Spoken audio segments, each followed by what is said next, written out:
Сайн байна уу? Намайг Нэмсэрэн гэдэг. Би Намасте йогийн Виняса йогийн багш байна. Тэгээд удахгүй болох гэж байгаа 30 цагийн Power йогийнхаа сургалтын талаар та бүхэнд танилцуулъя гэж бодлоо.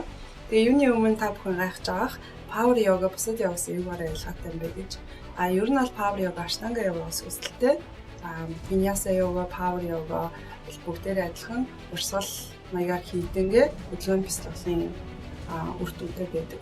Гэхдээ Power йога хийхдээ та өөрийнхөө хүчийг зөв зарцуулах, хүчээ гаргахдаа яг төвдөө оршиж анхаарлаа төвлөрүүлэх, яг онсон газараа хүчээ гаргах зэргээр Power йогийг нэлээд ухаалгаар хийх шаардлагатай байдаг. Тийм болохоор би та бүхэндээ Виняса йога хийжсэн хэн бүхэн хүчний тасалбарууд орж ирэхэд сандардаг, хүчээ зарцуулж чаддаггүй, эсвэл хүчээ харамддаг. Энэ бүхнийгээ илүү гүнзгий суралцахыг хүсэж байгаа юм бол энэ 3 үндсэн хэсгээс бүрдсэн 30 цагийн сургалтанд эрхийг урьж байна. 3 үндсэн хэсэг маань яг юунаас бүрддэг вэ гэхээр эхлээд йогийн дасгалуудаа хийн. Йогийн дасгалууд хийхэд дасгалын дараалал таны биед яаж нөхөж гэдэг хэсэгтээ үзнэ.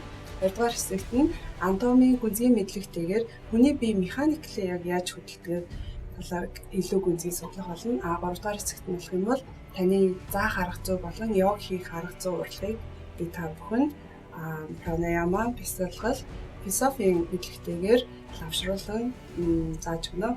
Тэгээ та бүхнийг миний сургалтанд ирэх үрж байна. Баярлалаа.